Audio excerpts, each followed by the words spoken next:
college career was over. I got offered a job to become a hospital administrator. 2-year program, $75,000 job.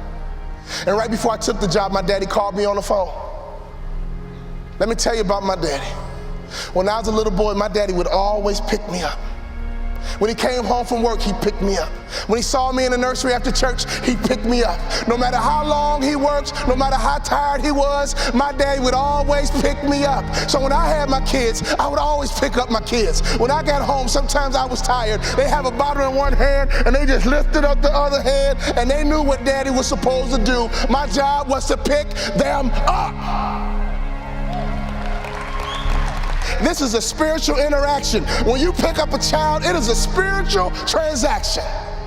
When you pick up a child, you change their perspective.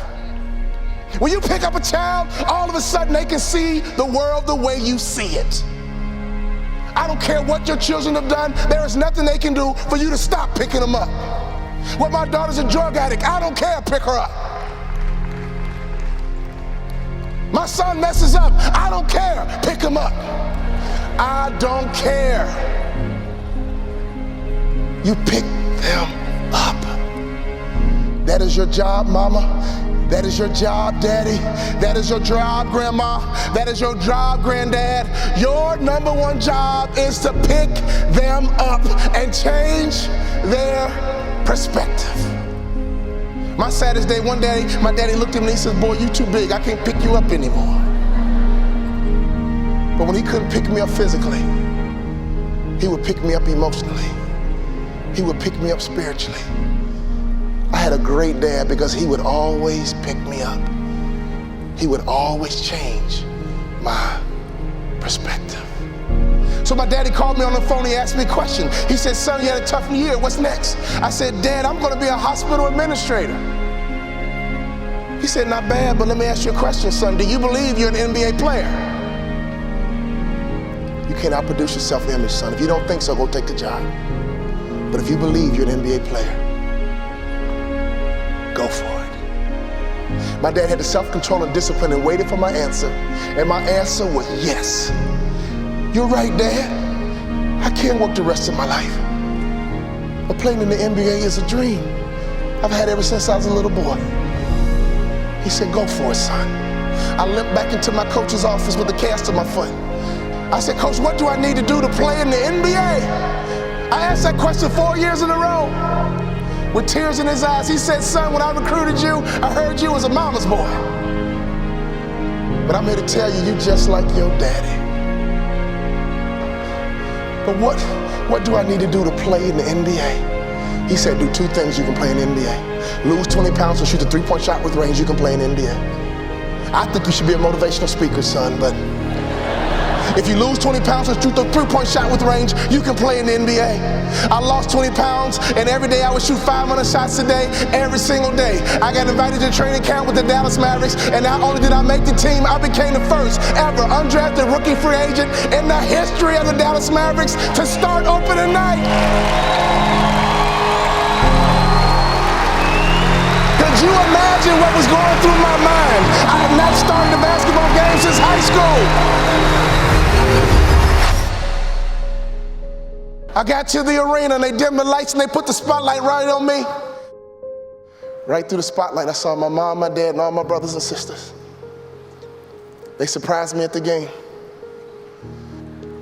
Then I saw my dad. And I just pumped my fist. And he pumped his fist. And tears streamed down my face. Thank you for all those timeouts. Thank you for making sure I was always home when the streetlights came on. Thank you for making sure I could always hear your voice. Thank you for always changing my perspective.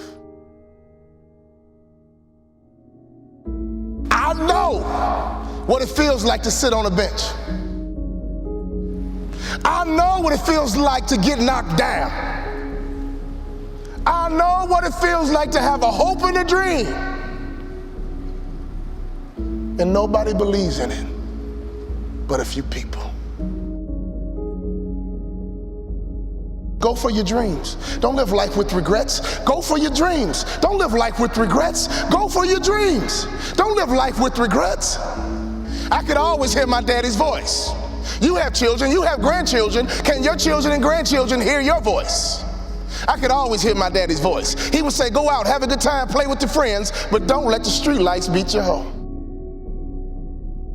When I started my motivational speaking business, I called my daddy and said, Daddy, I'm gonna be a motivational speaker. He said, son, you think you can be successful at it? I said, yes, sir. You think you can make a lot of money at it? I said, yes, sir. He says, go for it. That's all my daddy said to me was go for it. So when I think about life, when I think about my goals, one thing he did for me as a father is to make sure I was always where I was supposed to be. He would have me write my goals down, and he would check in periodically, basically asking me, Walter, where are you supposed to be? Fathers, do you realize how powerful that is?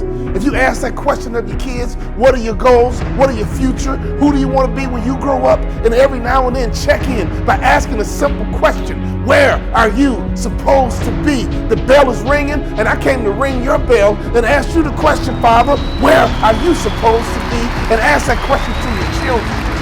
Where are you supposed to be? And don't you quit until you're number one.